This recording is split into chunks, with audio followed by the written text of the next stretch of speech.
অযোধ্যায় ভগবান শ্রীরামের মূর্তির প্রতিষ্ঠা হয়ে গেছে এবং সারা দেশে রামের মূর্তি মানুষকে মুগ্ধ করেছে। এমন অবস্থায় বহু মানুষের মনে প্রশ্ন জাগে, কেন অলৌকিক মূর্তি ও সৌন্দর্য সম্বলিত রামলালের মূর্তি কালো করা হল কেন? জেনে নিই এই ভিডিওর মাধ্যমে। রামলালার মূর্তি শ্যাম শিলা থেকে তৈরি। ভগবান রাম এবং ভগবান কৃষ্ণকে ভগবান বিষ্ণুর অবতার বলে মনে করা হয়।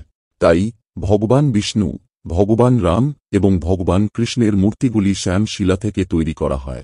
রামলালার মূর্তিও তৈরি করা হয়েছে শ্যাম শিলা থেকে। এ কারণে এই মূর্তির রং কালো এবং বাল্মীকি রামায়ণে রামলালার শ্যামল রূপের পৌরাণিক উল্লেখ পাওয়া যায়। এই কারণে ভগবান রামের মূর্তি কালো পাথরের তৈরি। এই কারণে অযোধ্যায় রাম মন্দিরে প্রভু রামের মূর্তিটি কালো। রামলালার মূর্তি নিয়ে সর্বত্র আলোচনা হচ্ছে। সবাই তার রূপ দেখে মুগ্ধ।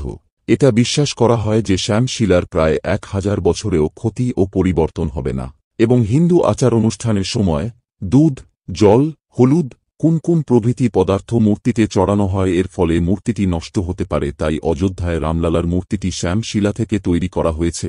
এই পাথরের উপর দুধ, জল, হলুদ, কুমকুম কোনো প্রভাব ফেলবে না।